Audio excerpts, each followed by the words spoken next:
our lesson that I promised in the previous lesson that we handled, that is the identification of different methods of separating mixtures, and we had talked about myriads of them, like 10. We talked about simple distillation, fractional distillation, sublimation, chromatography. We talked about solvent extraction, evaporation, use of a magnet, crystallization. The last one? Thank you so much. And we talked about the real life application. Like we say, simple distillation is used in just separating a solution of salt and water. How about fractional distillation? This is where we get different fuels that we use in vehicles.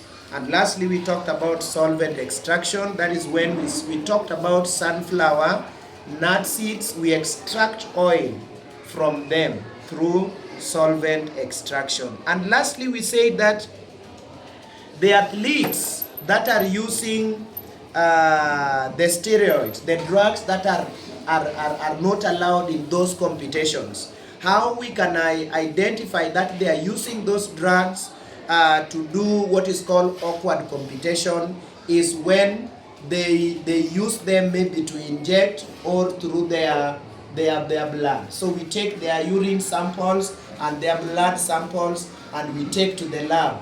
Through the technology in chromatography, we identify those kind of foreign substances that allow them to have extra energy to beat others in competition. So we ban them. Those things are not allowed in athletics. So right on time today, we want to do our mini practical in identifying some substances. Actually, some of them are kitchen substances that we use. We just want to know which one can be an acid, which one cannot be an acid. Today we are not going to go much into details. Next time we are going to use two indicators. Can you say two indicators? Two indicators. The first one is called a litmus paper. Can you say litmus paper? Litmus paper. Then we have got plant extract. A plant extract that we are going to use is called red cabbage. Can you say red cabbage? Red cabbage. So red cabbage is going to help us to know that if you take a solution of red cabbage, we mix with maybe a solution of lemon juice, which color does it change? If it changed to a certain color, we will assume, we will establish that that one is an acid or a base. So here with me are various beakers labeled, like this one is labeled antacid solution. This one is labeled ash solution. This one is labeled soap solution. This one is labeled lemon juice solution. This one is labeled orange juice solution, and this is water. We said water is just a universal solvent. This one is sour milk, and we have got vinegar. We have got vinegar. Now, I want somebody to just take this one here and scoop a few samples of this ash solution and you put inside the beaker. Take a beaker for the ash solution.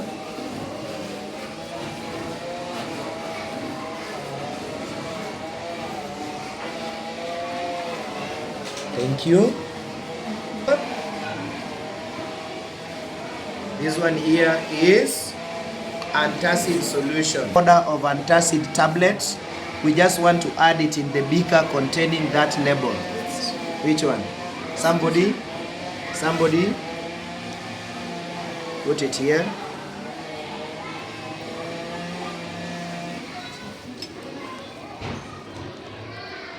Thank you.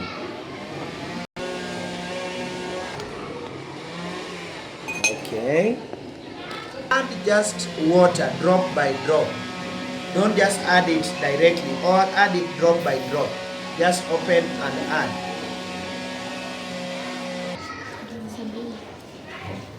There's something I want to correct here.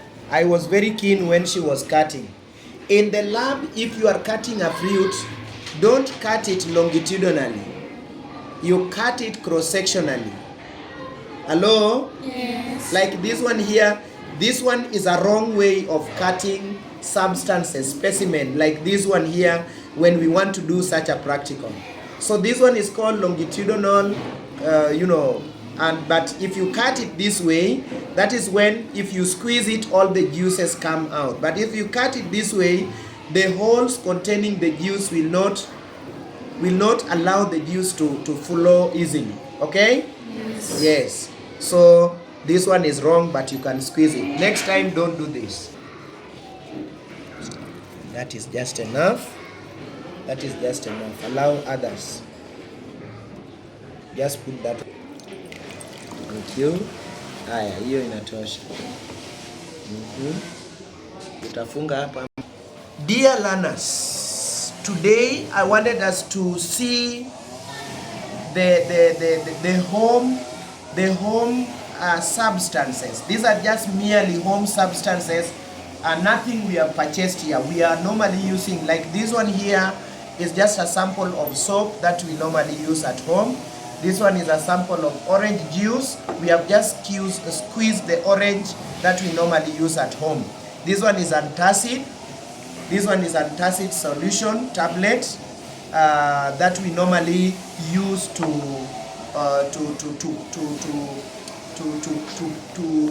lower the pain that we have during ulcers. People who are ulceric, they normally use this antacid solution. Now, what happens during that process when you feel ulcers? There is a lot of acid that are being produced in the stomach. So because this thing is basic, you swallow or you use it to neutralize the acid that is concentrated inside your stomach. So this one helps us during that process. Soap solution is basic. Today we are not going to establish how basic it is, because in the next topic is where we are going to decide using the indicators, the plant extract and the litmus paper. When we dip a litmus paper is just like something. It is a synthetic, it is a homemade, it is a laboratory technology how to test basic substances and acidic substances. So when we take a litmus paper, we dip it maybe in orange solution. There is a color that it turns. When it turns that color, then we can say that solution is either acidic or basic in the next topic. But today I wanted us to understand that these substances, there is a way we can group them into two. The first one, this is my orange juice. This is my ash solution. This is lemon juice. This is antacid. This is sour milk. This is toothpaste. This is baking powder solution. This is vinegar. And this is antacid. This is antacid. Look at all this group. We have got baking powder. We have antacid. We have got toothpaste solution. We have got soap solution. We have got antacid solution and ash solution. All these ones are basic substances. All this one, and I will tell you why. All these ones are acidic substances. Vinegar, lemon juice, orange juice, sour milk. And I've said that in the next lesson we are going to share how did I come up with the conclusion that these ones are acidic, these ones are basic. But remember in grade 5 we said that acidic substances, they taste sour. They taste what? Sour. Remember in the lab we are not allowed to taste them with our open mouth. I've said in the next lesson we are going to dip something inside here.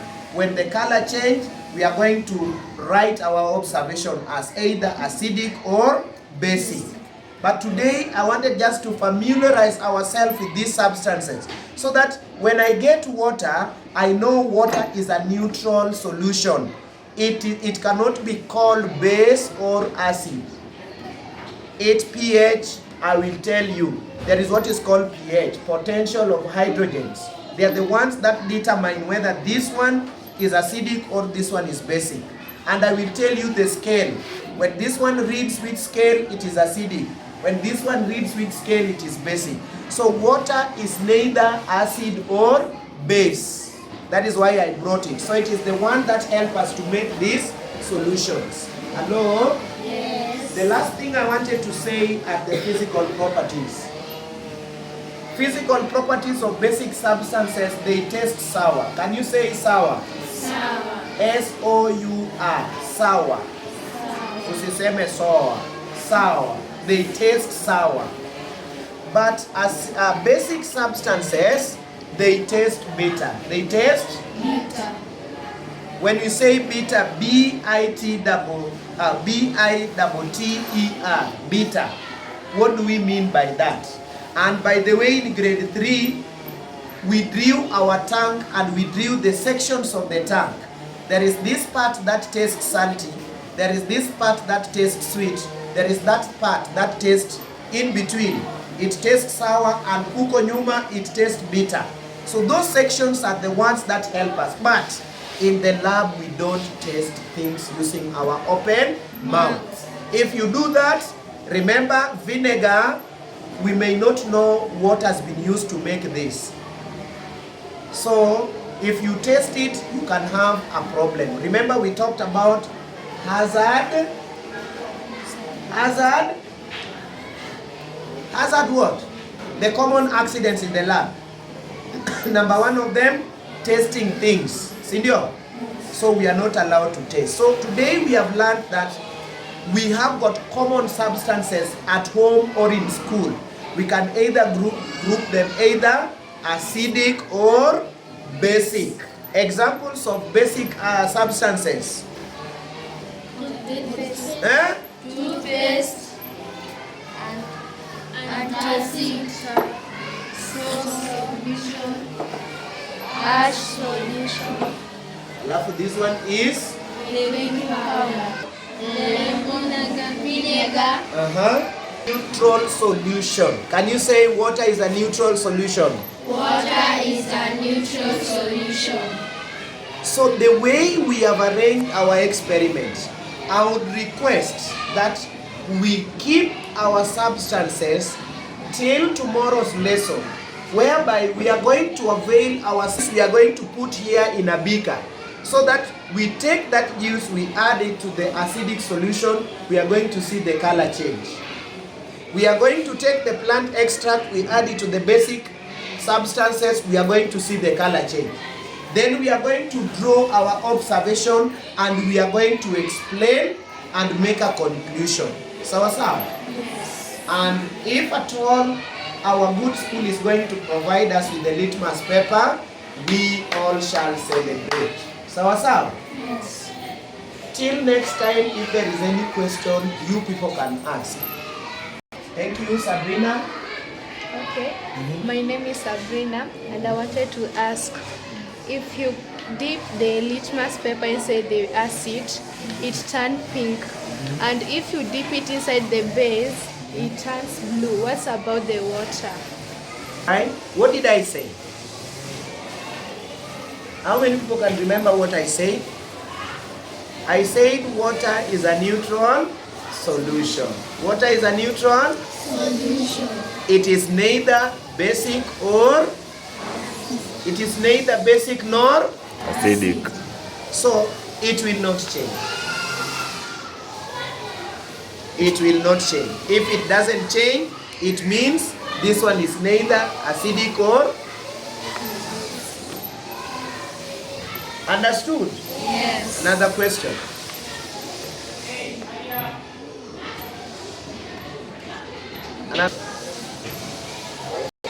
My name is Faith and I have a question to ask all of you. What are components of water? Thank you. Emmanuel, want to react? Thank you. Yes, who wants to react to that question? My name is Emmanuel Kukurui. And the components of water are H2O. In full, they are hydrogen and oxygen. Thank you. Who again want to clarify further? Who want to explain it better? If at all I was giving percentage, I could have given you 80%. See, that is exceeding. That is exceeding 1. So who is going to get exceeding 2? The highest of all. He has answered it well. I said that when we have litmus paper is an indicator. When we dip it inside here, it will not change. When we go to grade 8, we will learn certain aspects of the compounds. That is, when we say hydrogen and oxygen, hydrogen has got a positive charge, ion. Can you say ion? Ion. It is not ion metal, but it is an ion molecule. There are molecules of hydrogen which are positively charged. There are ions of oxygen which are negatively charged. So you find that this one has got positive, this one has negative. But remember, litmus paper is just checking the potentials of hydrogen in this. But litmus paper will find that both the charges are present. That is why litmus paper will never show whether it is acidic or by changing color. So color change will not be there inside water. So when we have a positive charge and a negative charge together, nothing will happen. No reaction will happen. So that is why litmus paper will always remain with that color. Did you understand that? Yes. Thank you so much. Was another question? What did I say when we are cutting fruits in the lab for tests? What did I say? How do we cut them? Assume that this is now the knife. Where is my knife? Assume that this is now the real practical. Maybe we want to do a food test and you have been given, this one is an orange juice. How should you cut the orange juice for practicals in the laboratory? Who is going to demonstrate that for us? And you explain those terms. I talked about some terms. That's cut. This is where the receptacle was chopped off from this fruit. Now, if you look at the scar and another scar is here, you don't put it upright upside down. This is called longitudinal cutting of the fruit. Longitudinal. When we have the globe of the world, the globe, this is the north, this is the south. Sindio? Yes. And this is west, this one? No, this is west, this is east.